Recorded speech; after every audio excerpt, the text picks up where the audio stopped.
자, 현대시 부분인데 아무래도 정보량이 좀 적다 보니까 여러분이 편하게 느끼실 수도 있고, 하지만 이게 내신 출제 포인트는 어떤 포인트인지, 그 다음에 문제 풀어야 될 때 어떻게 풀어야 될지 좀 느낌을 잡아드릴게요. 교사형 좀 체크 좀 한번 해주세요. 자, 봐. 얘들아, 일단은 감탄사를 이용해서 애상적 정서를 표현하고 있다는데, 제가 좀 이따 같이 볼 건데요. 여러분, 제가 문장의 종결 표현을 5가지를 계속 설명드렸어. 평서, 의문, 명령, 청유, 감탄. 맞니? 그럼 각각이 어떻게 결정되는지를 제가 표를 몇 번을 그려드렸는데도 불구하고 또 틀려놨지. 그 얘기야. 다시 한번 얘기한다. 오답 정리라는 건 철저히 해주셔야 돼. 자, 그리고 왜 맞고 왜 틀렸는지를 명확하게 아셔야 돼. 근데 제가 어제 이제 오답 정리를 했어요. 그리고 이제 저번 주에 우리 부산예고에 친구 거 가지고 봤었잖아. 오늘은 경남예고랑 하면 그 누구지? 증산고 걸 가지고 볼 거야. 그러니까 가지고 오세요, 제발. 그래서 저랑 클리닉을 하고 나시면 이 수업에서 다룰 만한 소재도 보이고 다른 학생들한테 도움되는 것도 보일 거야, 분명히. 그리고 누구나 다 하는 실수야. 자, 다시 한번 얘기한다. 여러분이 감탄사라는 개념을 아셨으면 판단하는데 전혀 문제가 없고, 두 번째, 애상적 정서야. 자, 형과펜을 좀 바꿔볼게, 얘들아. 애상적 정서라는 건 여러분, 감정이고 주제잖아. 그러니까 정보 분류를 하셔야 돼. 자, 우리가 학습활동을 뭐라고 되어 있는 줄 알아요? 주제를 적어보자. 또, 표현 방법을 적어보자. 그럼 봐. 이거를 5개의 선지 중에 하나를 고르시오라는 형태로 출제할 수밖에 없는 이유는 채점 어떻게 할 건데? 채점 못해. 우리 주관식 채점 시스템이 없어요, 지금. 이제 근데 그게 왜 요즘 다시 주관식 채점 시스템이 들어올 수 있게 된 거냐? AI 때문이야. 이제 뭐가 문제가 되겠어? 그러면 또 이제 글씨를 개떡으로 쓰시면 인식이 안 되시겠지. 그럼 억울하다고 또 난리가 나겠지. 그래서 그 평가 툴을 개발하느라 지금 시간이 꽤 걸리고 있는 거예요. 그럼 다시 본론으로 들어와서 원래는 이렇게 하라고 낸 거야. 그런데 이거를 어떻게? 다시 한번 얘기하지만 문제화시키기가 너무 어려워. 5개 중에 하나를 고르는 형태로밖에 못 내겠어. 그러니까 얘를 이런 문장의 형태로 바꿔 쓴 것 뿐이에요. 그럼 여러분 결국 판단하실 때 어떻게 판단하는 거야? 자, 글을 읽죠. 자, 이 얘기가 고3 첫 지문에 그대로 나와 있어. 문자를 읽었어. 아, 감탄사라는 단어 뜻을 알아. 자, 그럼 감탄사를 찾아. 판단을 해. 까지 과정이잖아. 그러니까 중간 과정을 점검을 한번 해보자고. 그럼 결국 묻는 건 뭐야? 주제가 뭐냐라고 묻는 거고 표현법이 뭐냐라고 묻는 거야. 이걸 내신에서는 서술형으로도 내지. 단답형으로도 내지. 그럼 그거라고. 그러니까 근본적으로 다른 게 아니야. 자, 그런데 좀 차이점은 뭐냐? 정확하게 여기에 A라는 표현법을 썼냐 못 썼냐는 내신에서 평가하기가 너무 편해. 그러니까 내신은 그런 식으로 출제가 되는 반면에 수능에서는 그런 암기는 사실 크게 의미 없다고 보는 거야. 그러니까 처음 보는 작품에서 좀 애둘러서 던져놓고 정확하고 동시에 빠르게 처리하기를 원한다고. 그럼 어떻게 하라는 거야? 대체적인 주제만 잡으시면 돼요. 대체적인 주제만. 왜냐면 봐봐. 애상적이라는 건 슬퍼. 자, 친구가 죽어도 슬프고요. 길 오던 강아지가 죽어도 슬퍼요. 길 가던 고양이가 안녕 했는데 나를 쌩하고 지나가고 슬퍼. 다 슬퍼. 그런데 뭐가 달라? 상황이 다르잖아. 그럼 다른 상황들에서 나는 이게 슬프다라는 감정을 읽어낼 수 있느냐 없느냐. 그 정도 잡으시면 돼. 자, 2번도 마찬가지다. 동일한 연을 반복해서 주제의식을 강조하고 있다. 애들아, 내가 이것도 몇 번 얘기했는데 주제의식 강조 이런 거는 판단할 필요가 없는 선지라고 말씀드렸잖아요. 주제에 관련되지 않는 정보를 쓰지 않는다니까. 그러니까 주제의식 강조 같은 거냐 그냥 100% 맞기 때문에 판단할 필요가 없어. 그러니까 뭐 강조한다, 표현한다, 판단할 필요가 없어. 그럼 우리는 31번 문제를 판단함에 있어서 필요한 건 뭐야? 감탄사가 있느냐고. 두 번째는 뭐야? 동일하냐, 연이냐, 반복되느냐. 이 3가지예요. 근데 여러분, 동일한 연이 반복되는 거는 자, 한 작품에서는 가능해도 2개 이상의 작품이라면 굉장히 특이한 경우고 눈에 너무 띄어. 그러니까 출제하는 입장에 봤을 때는 얘는 너무 쉬운 선지가 돼. 그러니까 보통은 얘는 동일하냐 유사하냐, 유사하냐라고 좀 더 폭넓게 내거나 하겠죠. 그러니까 보통 이런 건 답이 잘 안 돼. 근데 이것도 봐봐. 이번 선지도 경우의 수야, 얘들아. 내가 경우의 수라 그러면 약간 능지 이슈 때문에 못 알아먹던데, 얘들아. 동일하다가 있고 뭐가 있니? 유사하다가 있어. 동일하지도 않고 유사하지도 않은 것들이 있어. 아예 다른 표현이 있어. 경우의 수는 3가지야. 거기에 대해서 뭐가 있어? 연이었을 수도 있고 시행이었을 수도 있고 시구였을 수도 있고 시어일 수도 있어. 이해돼? 그러니까 지금 2번 선지 하나만 가지고도 낼 수 있는 경우의 수는 3 곱하기 4가지 12가지를 내셔요. 이거를 외워서 풀어야 되겠니? 보자마자 판단을 하셔야 되겠니? 당연한 거야. 자, 계속해서 봐. 시적 분위기라는 게 뭐냐? 주제야, 결국. 주제는 반복하다 보면 고조가 되는 거야. 그러니까 시적 분위기가 고조되지 않는 정보도 어디 있겠어요. 그냥 100%다 있는 거지. 그러니까 이런 거 판단하는 게 아니라니까. 자, 그래서 정리한다. 동일한 연의 반복이냐, 감탄사냐 등등을 판단하는 거고, 내가 아까도 얘기했었죠. 자, 명령형 어조. 자, 감탄사가 있으면 감탄문이야. 마찬가지야. 명령형 어조. 우리가 문법에서 문장 파트 두 번째 파트에서 배우는 게 문법 요소야. 거기서 문장의 종결 표현 5개를 배우지. 그 개념 체계가 있어야지 감탄인지 명령인지가 보이시는데, 대충 느낌으로 봐. 시키나 보다. 이런 명령이야. 그럼 뭘 틀리겠니? 청형하고 명령형을 틀려요. 다시 한번 얘기한다. 이게 킬러 포인트가 됐기 때문에 잡으셔야 된다 그랬었고, 하나 더 얘기할게. 신한테 기원하는 건 명령문이라 그래서 아니라 그랬어. 명령문이라니까? 영어에는 기원문이 따로 있지만 국어의 기원문은 청자가 해주는 거야. 청자가 해주는 건 명령문이라고요. 그래서 국어에서는 기원문도 명령문이야. 그런 개념이 계속해서 틀리고 있다고. 다시 한번 얘기하지만 이게 바뀌려면 5년이 넘어야 돼요. 내 영상을 보고 선생님들이 가르치시면서 다 바뀌어가고 있는 거야. 다시 한번 얘기한다. 그래서 명령어 어조가 있는지야. 그 다음에 색채 이미지야. 이게 엄밀하게는 여러분 흰색 검정색은 예외라 그랬지. 왜? 얘네는 채도가 0이기 때문이야. 그런데 흰색 검정색을 넣는 경우도 있고 빼는 경우도 있어. 약간 경계선이 있다고 생각을 하시면 돼. 자, 그래서 엄밀하게 얘기를 할게. 기본적으로 유채색일 때, 유채색 계열일 때 색 뭐라는 걸 써? 채라는 표를 써. 여기 나와 있는 채는 채도야, 채도. 그런데 흰색 검정색은 채도가 0이거나 그렇기 때문에 사실 흰색 검정색은 빼야 되는데, 자, 엄밀하게 유채색은 아니지만 색채라고 표현을 했을 때 이런 거야. 자, 0이라는 거는 존재하지 않음도 되지만 숫자의 일종이잖아. 그래서 그런 의미의 모호함, 국어적인 모호함 때문에 색채는 기본적으로 육채색과 꼭 같지만 일부 상황에서는 모두 포함할 수가 있어. 흰색, 검정색도 포함할 수 있다. 근데 엄밀하게는 어디까지 보셔야 돼? 유채색까지 보셔야 되는 거야. 자, 그럼 봐라 얘들아. 감각이라기 뭐니? 오감이죠. 그러면 색이라는 건 시각 정보지. 시각 정보니까 당연히 얘는 판단할 필요 없이 100%고, 감각이라는 것도 시의 3요소가 뭐야? 운율, 심상, 함축이죠. 당연히 그러면 감각이라는 것도 100% 있는 선지니까 판단할 필요가 없다고요. 심상이 뭐라고? 감각이라니까. 마음심, 그림상, 오감의 정보에 의해서 주어진 것들이라고요. 됐뇨? 자, 그 다음 봐봐. 경어체. 경어체가 뭐냐? 존댓말이야. 그러니까 지금 내신 1등급 맞는 친구도 선생님 경어체가 뭐야? 라고 질문하더라고요. 그러니까 뭐 문해력의 문제다, 어휘력의 문제다인데, 그건 뭐 다 똑같아. 야, 뭐 60살, 70살 먹은 할아버지 중에 옴브리뉴 댄스를 추는 할아버지도 있지만 그게 뭔지도 모르는 할아버지도 있을 거고, 여러분도 마찬가지로 뭐라고요? 라고 하는 애들도 있을 거 아니야. 내가 봤을 땐 그래. 무식해진 게 아니라 관심사가 달라졌을 뿐이야. 세상이 복잡해졌고. 근데 어쩌겠어, 나오는데 외우셔야죠. 그냥 높임말이야. 그 다음에 예찬은 말 그대로 칭찬하는 거야. 그럼 여러분, 주제적으로 봤을 때 집중하자. 필기하고. 주제적으로 봤을 때든 뭐로 봤을 때든 뭐라고? 이런 게 판단이 되셔야 되는 거고, 내신에서는 이걸 외우는 게 빨라요. 하지만 변별력 있는 킬러 문제나 선제다 갑자기 외부 지문 박아놓거나 하는 것에 대응을 위해서 기본적인 실력은 평소에 연습을 해놓으셔야 된다고. 그래서 제가 이 반에서는 맨날 이제 시키는 게 뭐냐? 얘들아, 여기서 찾아서 적어봐라 이런 거 시켰잖아. 맞니? 찾아서 적어봐 이런 거 시켰다고. 해보시길 바라고. 자, 넘어가서 32번부터도 이제 봐. 뭐 구체화라든지 기타 등등을 보실 거 아니야. 보실 거 아니야. 그래서 영상 잠깐만 끊어볼게요. 자, 그 다음 여러분 보세요. 이제 32번 같은 경우도 이제 이런 문제들이 약간 신용인데 이런 거야. 자, 봐. 대표적으로 예를 들면 이런 겁니다. 자, 봐. 뿌리의 모습에 대해서요. 두 가지 측면에서 봐. 물줄기의 모습에 대해서도요. 두 가지 측면에서 봐. 봐봐. 그리고 봐. 불을 지피는 행동과 불 때문에 그을린 상황도 정보가 인과든 뭐든 정보 간의 관계가 있죠. 그 다음 봐봐. 불을 끈 다음에는 불을 끈 시간의 끝이라는 시간의 선후 관계가 생겨. 무슨 말인지 이해되니?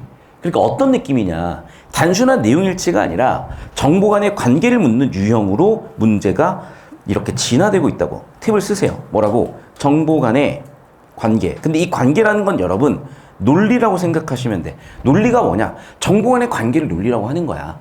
자, 무슨 얘기냐? 자, A집합과 B집합이 있어요. 이건 우리는 뭐라고 부르지? 그냥 교집합이 공집합이다라고도 부르겠지만, 예를 들면 이런 거야. 자, 봐. A와 A 여집합은 A와 나대이는 동시성립이 되니 안 되니? 안 되지. 이렇게 동시성립이 안 되는 둘의 관계를 우리는 뭐라고 하지? 모순이라고 하는 거야. 여기까지 되셨어? 그래. 모순 관계라는 게 뭐냐? 논리적 관계잖아. 즉 다시 한번 얘기하지만 우리가 논리라는 표현을 쓰면서도 정의하라면 놓치는데 간단하다니까. 정보 간의 관계가 논리야. 이해되니? 그래서 여러분은 정보 간의 관계, 논리 이게 글을 전개하는 방식이고 시상을 전개하는 방식이야. 말 그대로. 그래서 계속해서 이 정보 간의 관계를 물을 거고 뿌리가 여기서 어떤 의미로 쓰였느냐를 묻는 거잖아 지금. 즉 F에서 쓰인 뿌리의 정보와 B에서 쓰인 뿌리의 정보 간의 관계를 묻잖아. 자, 이럴 수는 있어. 감각이 좋은 친구는요 그냥 쭉쭉 피지컬로 풀었을 수도 있어. 자, 다시 한번 얘기한다. 그런데 내가 지금 고1만 100명 가까이 수업을 하고 있고 매년 그 정도 표본이잖아요. 매우 통계적으로 유의미한 표본이야. 그럼 매우 통계적으로 유의미한 표본을 보잖아.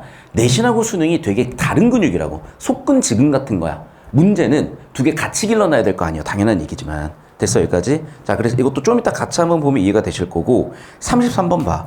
모두 소멸이 생성으로 이어진대요. 애들아 봐봐. 어떻게 소멸했는데 생성이 되니? 그러니까 소멸했는데 생성으로 된다는 걸 우리가 내신에서 배우시면 이 표현법을 뭐라 그러냐? 뭐라 그러니? 역설이라고 해요, 보통. 왜? 소멸했는데 어떻게 생성이 되냐고. 그런데 옛날 사람들은 이런 모순적으로 성립할 수 없는 모순 영역 역설이 왜 있다고 표현을 했을까? 타고난 문제가 다시 탐다. 그런 얘기를 뭐하러 했을까? 그게 자연의 섭리라고 본 거야. 이치라고 본 거야. 섭리와 이치가 뭔데? 우리가 뭔가를 발견하다 보니까 보인 거야. 아, 봄, 여름, 가을. 봄, 여름, 가을, 겨울. 그래서 풀들이 다 죽었다고 생각했는데 다시 살아나네. 뭐 그런 것들이죠, 이제. 그래서 내가 방금 얘기했던 대로 이런 소멸과 생성이라는 표현이 나오면 계절의 변화, 자연의 질서라는 단어가 나올 수밖에 없다니까. 그럼 어떻게 돼? 죽은 곳에 다시 탄생과 성장이 반복되죠. 매장을 했더니 거기에 싹을 틔우고 그 틔운 싹을 또 우리가 뭐 과일이 되면 과일을 또 먹고 그렇게 살다가 또 인간이 죽고 그 죽은 인간에 반복되는 거 보이시죠? 자, 나에서는 뭐래? 척박한 현실이 생명력 있는 세계로 전환되길 소망한다는데 이걸 좀 더 추상적으로 상위 정보로 메타 정보로 처리를 하잖아. Problem and Solution이야. 또는 부정적 현실과 그 부정 현실에 대한 반응으로서 기대가 있는 거야. 자, 데이터를 지배하는 데이터를 메타데이터라고 해요. 우리의 인지와 인식을 처리하는 정보 처리를 메타인지라고 하듯이. 됐어? 그럼 결국 무슨 얘기야? 제가 지금 주황색으로 처리해드린 건 다 메타데이터들이야. 수학으로 치면 공식이라고요. 우리는 수학 공식이나 유형에다 숫자 대입해서 답 내는 거랑 똑같다. 국어도 이 공식적인 틀을 배우셔야 되는 거야.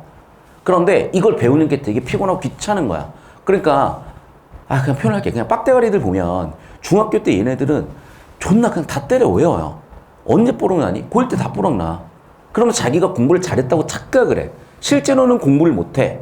그런데 부모의 기대나 자기 스스로 착각을 해가지고 고1 때부터 엄청 방황을 해요. 다시 한번 얘기한다. 여러분 스스로를 잘 인지하는 능력 메타인지고 여러분은 사실은 좀 그런 걸 인지할 필요도 있는데 일단 이반 친구들은 잘하는 친구들이에요. 자, 넘어가 볼게 이제. 자, 이제 문제 풀어볼 건데 얘들아 딱 1분만 줄게. 가에서 보이는 표현법 싹 다 찾아 샤프로 적으세요. 영상 끊었다 갑니다. 자, 여러분 주황색으로 표현법들 하나씩 볼 텐데요. 이런 거 얘들아. 파란 하늘에서 우리는 첫 번째 뭐니? 시적 허용이죠. 자, 근데 더 나가 볼게 얘들아. 시적 허용의 목표가 뭐라고 배우셨어요? 운율이야. 맞니? 또는 표현법을 뒤틀었으니까 강조야. 자, 여기서 이제 파생되는 개념을 볼게. 파랗다라는 거는 뭐니? 시각 정보죠. 시각 정보니까 감각이라고도 할 거야. 근데 또 하나 더 얘기해 볼게 이제. 뭐도 들어가 있어? 색도 들어가 있지. 그러면 색채 이미지라고 할 수도 있지. 그러니까 이거는 외우는 게 아니에요. 개념을 원리를 이해하셔가지고 여러분이 찾는 연습을 평소에 하셔야 돼. 자, 그 다음 봐. 파란 하늘이고 파란 새순이 또 나왔어요. 그럼 봐봐. 지금 3행을 봤더니 세 번째 파릇하다라고 나왔지. 자, 그럼 여기서 이제 2번과 3번을 본 선생님은 여기서 뭐라고 묶어서 출제 포인트를 잡을 수가 있냐? 색채 이미지가 반복되는 거야? 유사한 거야? 대비되는 거야? 셋 다 가능해요. 왜 그런 거냐? 봐봐. 파란 하늘이나 파릇하다는 푸른 계열이야. 그러니까 사실은 우리는 유사하거나 반복되다고 볼 수도 있는데요. 예전에 이런 게 있어 또. 파란 하늘이 있고 녹색 풀들이 있어. 그러니까 파란색과 녹색이 아주 극명하게 대립이 될 수도 있어요. 그런 고전 작품을 또 떠올리면 어떤 선생님이 이거를 색채 대비라고 부르시는 선생님이 계실 수도 있는 거야. 이해됐어? 그러니까 이 부분은 뭐가 중요한 거야? 이 부분은 출제자의 의도가 중요한 거야. 선생님, 그 문제 풀 때 어떻게 돼야 돼요? 안 내요. 수능에서는. 애매하잖아. 이해됐어? 근데 이렇게는 내겠지. 색채열을 반복했다 정도는 내겠죠. 색채 이미지를 가지고 있다 이 정도는 내겠죠. 여기까지 되셨니? 그런데 내신에서는 선생님이 써주셨으면 그냥 외워서 해야 돼. 국어가 그래 어쩔 수가 없어. 내가 그 선생님 따라다닐 수가 없잖아. 자, 다시 한번 얘기한다. 그래서 이 느낌인 거고. 자, 그럼 봐봐. 우리는 그럼 여기에서 어떤 정보들을 읽어내야 될 건데 출제자의 의도를 생각을 해보잖아. 눈치야 결국에는 문학작품이라는 게. 그럼 눈치적으로 생각을 해보자. 파릇한 새순이 돋는 계절은 언제니? 봄 아니면 늦게 봐도 여름은 되기 힘들어. 그럼 봄이야. 그럼 봄이 왔다는 거는 전통적으로 어떻게 보니 긍정적으로 본단 말이야. 선생님 왜 그래야 되나요? 그러니까 나는 그 질문에 대한 답을 못했었어요. 어릴 때는. 왜 못했었냐면 아니, 내가 생각해도 아니 봄이라고 다 좋아. 난 안 좋은데. 라는 생각을 했었어. 근데 그런 애들이 뭐가 문제냐? 사회성이 없지. 사회적인 생활이 불가능하지. 옛날에 제가 그랬어요. 사회성이 없었어요. 그래서 되게 고생을 많이 했어요. 근데 이게 언제 길러지냐? 니네 나이 때 길러진다니까. 그러니까 정확하게 15세부터 25세 사이고 제 느낌은 그런데 누군가는 그래. 어린 시절이 길러져야 된대. 뭐 잘 모르겠어요. 나도. 전문가는 아니니까. 근데 어쨌든 경험적으로 보면은 어린 시절에 이게 안 길러진 애들은 상당히 고생을 해. 나이 드시고. 계속 봐. 안 고쳐지는 건 아니거든. 근데 고치기가 되게 힘들 거야. 그 다음에 네 번째 보시면 고읍다도 곱단데 고읍다라고 세 글자를 맞췄으니까 얘도 마찬가지 시적 호형 운율 강조예요. 그럼 이걸 출제하시는 선생님은 딱 출제 포인트가 1년에서 벌써 시적 호형 2병, 색채 이미지 2번 나왔으니까 낼 가능성이 매우 높아지는 거야. 그러니까 출제자 입장을 생각을 해보자고. 그럼 나올 문제가 정해져 있어. 그러니까 백지복습도 하시고 하신 다음에는 여러분이 이렇게 나올 포인트까지 보이신다고. 그러니까 제가 출제 확률이 되게 높은 이유는 그냥 보여 이게. 그리고 이게 여러분 어려운 게 아니에요. 진짜 개 쉬운 거야. 나중에 보잖아. 이번 고3 교육청 뭐가 나와 있냐. 한 1년 전쯤에 2년 전쯤인가 2차 전지 재료들 양극재, 음극재 제조회사들 주식이 폭등한 적이 있거든. 그런데 나 이번에 수업하면서 양극재, 음극재를 30분 만에 이해 다 했어요. 그거 이해하고 있었어 봐. 그럼 나는 바로 주식 샀겠지. 1년 전에는. 물론 뒷북치는 얘기겠지만 무슨 얘기를 하는 거냐. 다시 한번 얘기할게. 여러분 지금 해놓으셔야 돼. 세상이 아주 치열해. 그리고 그냥 말 나온 게 하나만 더 얘기하면 우리나라 이공계 유출이 3만 명이 넘는데요. 유입이 4천 명이고. 그런데 우리나라 이공계가 3, 40만 명 중에 몇 명이 가겠어? 15만 명이야. 저기 땅끝마을에 있는 학교까지 포함해서. 그럼 사실상 좀 영리한 애들은 이공계를 가서 뭐 한다는 얘기야? 해 나간다는 얘기야. 여러분도 그렇게 해야 될 확률이 매우 높을 수도 있어요. 진심. 그래서 폭넓게 보셔야지 지금 이 허들 정도에 무너지시면 상당히 나는 잘 모르겠고. 자, 이연 볼게. 청송이라도 가을 되면 홀홀 낙엽진다 하느니 봐봐. 가을이 되면이라니까 이건 가정이지. 가을이 된 게 아니야. 그럼 봐. 청송이 뭐야?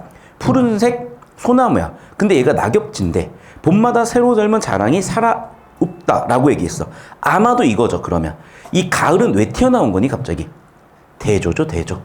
그래서 정리하면 여기 갑자기 가을 얘기가 나온 건 뭐냐면 봄, 가을, 봄으로 가을을 중간에 넣어서 봄이 그만큼 좋다는 거를 뭐하고 있어? 대조해서 뭐하고 있어? 예찬하고 있죠. 자, 예찬의 단서 어딨니? 사랑 없다. 이런 건 긍정적인 거잖아. 동시에 여기에 또 한 번 더 시적 호형 쓰였으니까 괄호 5번이라고 해놓으실 거고요. 그럼 봐봐. 젊다? 뭐가 젊어? 파릇한 새순이 젊구나. 그럼 얘들아 잘 들어야 돼. 파릇한 새순은 눈에 보이는 정보죠. 그럼 이거는 구체 정보야. 감각 정보야. 반면에 젊다라는 거는 뭐야? 야, 나도 우리 누나가 그래. 야, 너 젊다라고 해 갑자기. 자, 그럼 봐. 이거는 추상적이고 애매한 거잖아. 추상적이고 관념적인 거잖아. 그럼 봐. 여기서 이걸로 표현한 건 뭐라고 하니? 형상화라고 하는 거야. 됐니? 자, 그럼 다시 한번 얘기한다. 학교 선생님이 되게 강조하시는 출제 포인트들이 있을 거고 제가 빨간색으로 여기서 필기해야 되는 내용들이 전부 다 출제 포인트로 중요한 키워드니까 기억을 하시고. 자, 낮에 햇볕을 입고 밤의 별이 솔솔 내리는. 봐봐. 솔솔이라고 했지. 얘도 결국 또 뭐야? 시적 오형이죠. 그러니까 시적 오형이 6번이나 나왔기 때문에 안 낼 수가 없는 거고. 자, 솔솔은 원래 뭐였어? 말 그대로 솔솔이지. 자, 그럼 봐. 자, 이것도 6번에서 7번에서 적어볼게요. 자, 이거 음성상징어라고 하는 건 알아. 질문. 의성부산이, 의태부산이. 자, 역시 이것도 누가 결정하는가? 선생님이 결정하는. 왜냐면요.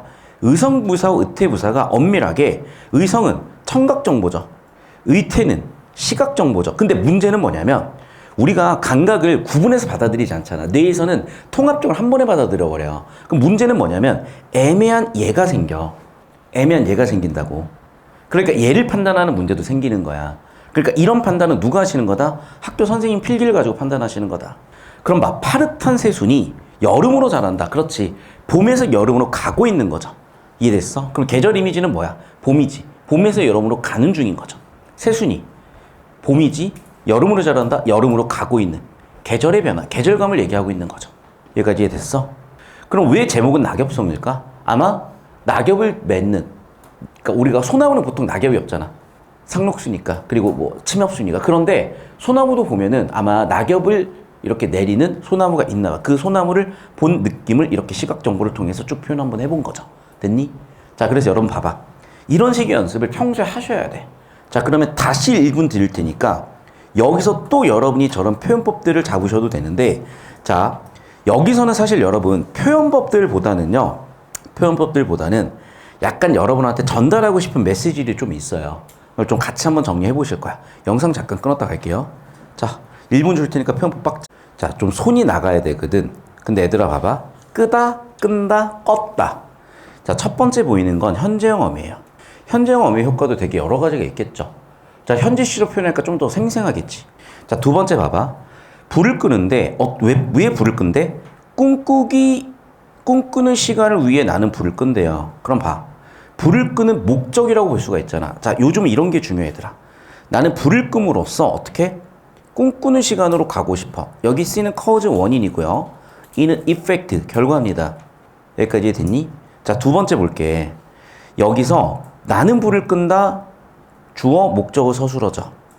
주어, 목적어, 서술어죠. 뭐의 반복이야? 동일하니 유사하니? 동일하죠. 근데 문제는 애매해. 봐. 꿈꾸는 시간이 들어갔지. 이거는 유사하지. 그러면 여긴 두 가지가 가능한 거야. 동일한 시어도 되고, 구라는 건 단어가 모인 게 구지. 시구도 되고, 시행은 한 줄 한 줄이니까 시행은 안 되고. 하지만 뭐는 돼? 동일한 통사 구조는 돼. 통사 구조가 뭐야? 문법 구조야. 그러니까 왜? 주어 목적어 서술어 주어 목적어 서술어 반복되죠. 그런데 여기서 뭐 때문에? 얘 때문에 수능 선지를 만드는 반복 변주라는 표현을 써. 변화가 있으니까. 메마른 껍질로 둘러싸인 현실의 울타리 안에는 풀 한 포기도 자라지 못하는 가뭄의 뜰이 있고, 이게 좋은지 나쁜지는 모르겠어요. 근데 우리는 여기를 부정적으로 읽는 이유가 보기 때문이야. 그러니까 보기 때문에 우리는 여기를 부정적으로 일단 읽어. 자, 네 번째 볼게 얘들아. 네 번째는 이 고에서 컴마였으면 문장이 끝난 게 아닌데 시연을 나눠놨잖아. 그럼 이걸 뭐라 그러냐? 행 사이에 걸쳐있다 그래서 행간 걸침이라고 해. 비틀어진 가지에 마른 나뭇잎들이 보스라지고 있다. 자, 그럼 봐 얘들아. 보면은 메마르다 약간은 부정적이죠. 자라지 못한다 더 부정적이죠. 불모다 완전히 부정적이네. 뿌리도 타는 목마름이다 부정적이고, 비틀어진 가지다 전부 다 부정적이죠. 그러니까 뭔가 되게 건조해지고 있다는 게 보일 거야. 그 다음에 이제 부정적인 것들의 연속에 다섯 번째로 얘기하고 싶은 거는, 봐봐. 이건 무슨 정보니? 풀 한 포기로 안 자란다 시각이니? 메말랐다 시각이니? 참 애매하죠. 메마르다의 감각은 우리는 어떻게 느끼는 거지? 그렇지. 그러니까 어떤 감각인지 명확하지가 않아. 시각이야? 건조하다. 촉각인가? 후각인가? 혀를 대봐야 하나? 모르겠단 말이야. 그러니까 그냥 우리는 뭐야? 애매하지만 그냥 감각이라고 하는 거야. 왜? 어쨌든 머릿속에 떠올랐으니까. 시각이든 뭐든 어떤 감각 정보였어. 근데 봐라. 계속해서 이 사람이 뭐 하고 있어? 반복하는 게 보이시죠? 반복했다는 거는 어떤 의도야? 강조의 의도야. 운율의 의도야. 근데 여기서는 운율보다는 강조라고 보셔야 돼. 그렇다고 운율이 안 되는 건 아니고. 자, 이제 불을 끈 시간의 끝에서, 자, 그럼 봐봐. 불을 껐죠? 그러면 이제 1번에서 2번으로 넣은 거는 시간이 지난 거죠.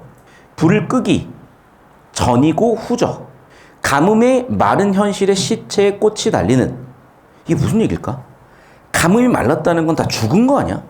그랬더니 꽃이 달린대. 그래, 이 얘기예요. 아, 죽은 다음에 다시 한번 꽃이 달렸으니까 생명이 오는 거죠. 시체에 꽃이 달린다는 거는 모순적인 상황이야. 그래서 이거를 역설이라고 볼 수도 있겠고, 아까도 얘기했지만 순환이라고 볼 수도 있고, 찬란한 화제를 위해 지피는 불길은 거인처럼 치솟아 꿈을 밝힌다. 그럼 봐. 불을 끄고 나서 오히려 봐. 거인처럼 치솟았다. 뭔가 거대해졌다. 뭔가 부정적인 현실에서 변화가 있는 거지. 요원에 거슬린 검은 잿더미 위에 봐. 다시 푸른 바다가 건져가고, 즉 부정적인 상황에서 긍정적으로 지금 바뀌어가고 있다는 얘기를 하고 있는 거죠. 자, 그러면서 이제 이 부분을 좀 볼게요. 뒤쪽에. 자, 필기 나셨으면 주어를 잡아보자. 물줄기는요, 어느 샘에 뿌리를 받고 있죠. 자, 그럼 질문. 물줄기는 여기서 의지 의도가 있다고 볼 수가 있지. 우리 이렇게 의지 의도를 얘네가 가지면 우리는 이걸 뭐라고 하지? 의인법이라고 하죠. 그런데 여기서 중요한 건 의인법이 아니야. 여기서의 물줄기는 의지 의도를 가지고 있는 존재인데 그 의지 의도 덕분에 마른 뿌리는 주둥이를 받고 목을 축이죠. 이해됐니? 즉 물줄기의 의지 의도가 다른 대상한테는 뭐가 된 거야? 도움이 된 거죠. 이해됐어? 얘의 의지 의도 때문에 인과적으로 이런 일이 벌어졌지. 그러면 이런 부분도 요즘의 출제 포인트라는 거야. 되셨니? 자, 그래서 잘 보셔. 어차피 내신이나 수능이나 내는 포인트는 비슷해. 다만 뭐냐? 여러분이 왜 다르다고 느끼냐면 내신을 외워서 푼 거야. 그러니까 제한된 시간 안에, 빡빡한 시간 안에 정보를 처리할 필요가 없어요. 그러니까 여러분, 무슨 얘기냐? 외워진 상태잖아. 그러니까 외워진 상태에서 글을 읽으면서 처리할 필요가 없다는 거지. 그러니까 아는 정보를 인출하는 거야. 자꾸 머릿속에 있는 정보랑 매칭시키는 거야. 근데 그거랑 아예 새로운 정보를 보고 의미를 재구성하는 또 별개라고요. 선생님, 고3 교육청 1페이지 출력해서 좀 이따 나눠줄 거예요. 준비 좀 해주세요. 자, 그럼 봐 얘들아. 여기까지 정리되셨죠? 자, 그러면 이제 문제를 같이 풀어볼 건데, 자, 봐. 우리가 실전에서 이러고 있으면 시간이 부족할 수밖에 없지. 무슨 말인지 알겠어? 그럼 실전에서 얘는 어떻게 처리하는 거냐? 저한테 어떤 학생이 물어보는데, 선생님 저 문제부터 봐도 되나요? 네, 돼요. 대신에 수능 날까지는 그렇게 할지는 모르겠어요. 왜냐면 봐봐. 문제를 보면 내가 읽을 정보가 좁혀지잖아. 그러니까 그런 목적에서 문제부터 보셔도 되고, 아니면 저처럼 지문부터 보셔도 좋은데, 다시 한번 전제는 뭐야? 실전이야. 그러니까 실전 전제로는 문제부터 보시든 지문부터 보시든 무조건 시간 안에 푸셔야 돼요. 시간을 줄이는 방법. 동시에 뭐 해야 돼? 정확성을 높이는 방법. 당연한 얘기지만. 자, 그러면 그 고려를 가지고 1번을 보잖아. 얘들아, 가와 나의 주제가 슬픔이냐고 지금. 자, 그 정도는 써보자. 가의 주제 뭐였어요? 봄이 좋다. 봄 예찬이지.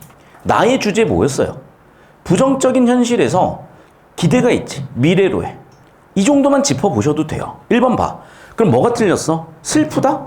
슬프다가 어딨어 이게? 선생님 부정적 현실 슬픈 거 아니야? 오케이. 1%잖아. 정보가 1%, 5%밖에 없는데 그걸 가장 적절하다고 할 수 있니? 가장? 확률적으로 가장 높다고 할 수가 있을까? 당연히 애상이라는 단어가 틀린 거예요. 두 번째, 주제의식 강조는 돼. 근데 내가 얘기했지. 생으로 동일한 연이 반복되는 일은 거의 없다니까. 유사하다면 되죠. 동일하진 않아. 자, 예를 들면 가에서 동일한 년 모르겠고 유사한 년 있니? 자, 예를 들면 보자. 파릇한 새순이 여름으로 자란다. 파릇한 새순이 뭐 애매해. 뭐 비슷한 단어가 좀 있긴 해. 근데 봐, 나는 그러니 뭔가 비슷한 듯 안 비슷한 듯. 근데 봐, 자, 맨 처음에 A는 꿈꾸는 시간을 위해 나는 불을 끈다. 꿈꾸는 시간에 나를 불을 끈다. 이를 보면 불을 끈다. 꿈꾸는 시간에 나는 지하창계를 딛고 내려간다. 뭐 이런 걸 보면 유사하다고 볼 수도 있는데 다시 한번 얘기할게. 동일하진 않죠. 동일하다는 건 완전히 100% 같아야 돼. 이해됐죠? 3번 명령? 얘네가 지금 누구한테 명령하니? 자신의 감정 표현하는 거지. 즉 청자한테 시키는 게 아니잖아. 감정하고 감정을 전달하고 자신의 감정 표현하고 있지. 자, 색채 이미지 가는 맞아요. 나에 있었나라고 발췌독 정도 하시면 되지. 자, 그럼 찾아봐. 나에 있었어? 있죠. 뒤에 푸른 바다. 나에도 있네. 이런 식으로 가시는 거야. 좁혀놓고. 자, 봐. 얘들아, 내가 왜 자꾸 평소에 이런 얘기를 강조를 하냐면 이런 거다. 빨간색으로 현감해 쳐볼 건데, 자, 1번 선지를 고르는데 필요한 정보를 볼게요.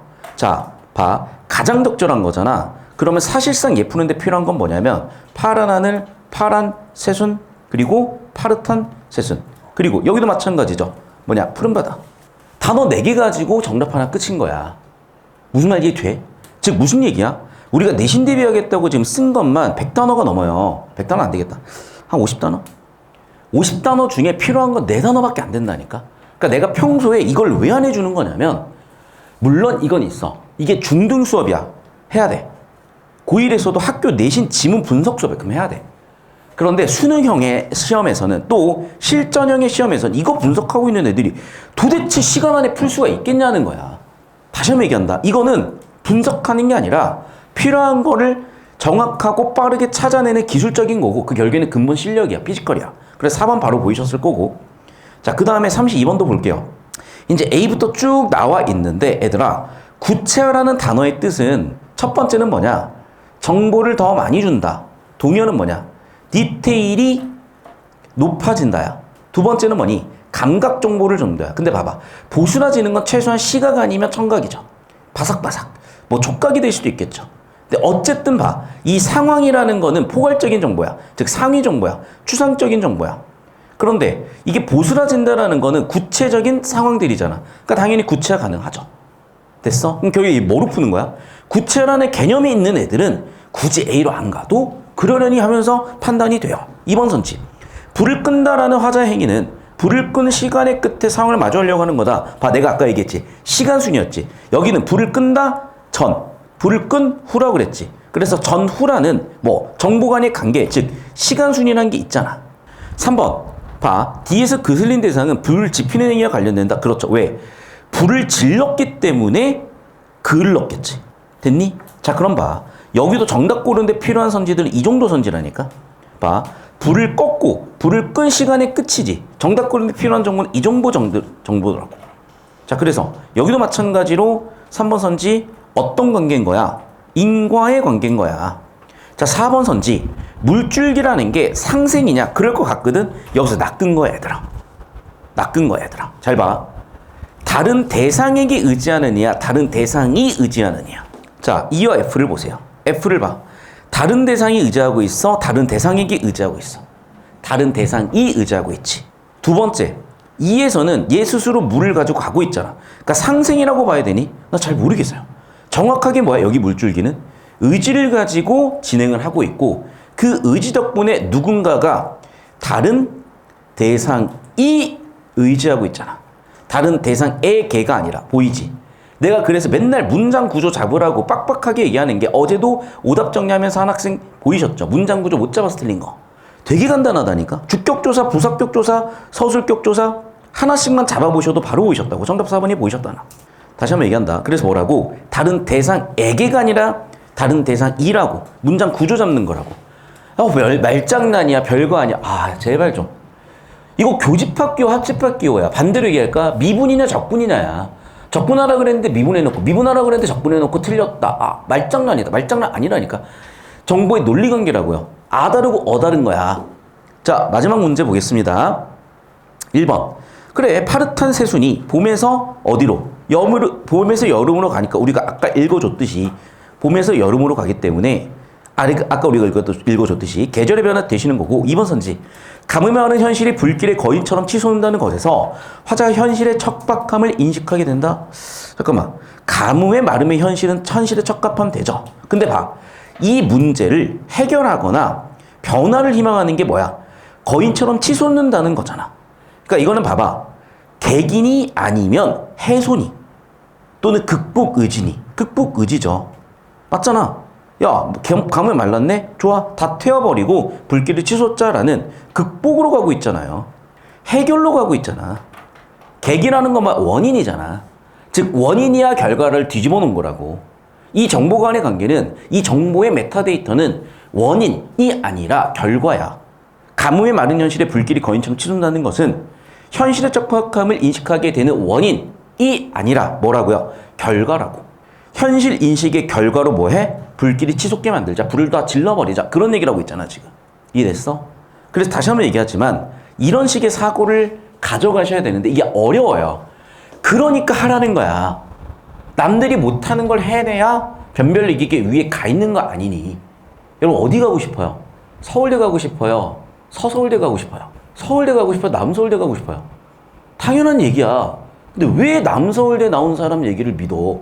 그럼 남서울대를 가겠지. 다시 한번 얘기한다. 자랑하는 거 아니라고. 아침에 거울 보면서 또 절망을 해. 또 감사해. 내 속을 들어주는 너희들한테. 정확하게 팩트를 얘기하고 있는 거야. 영상 여기까지입니다.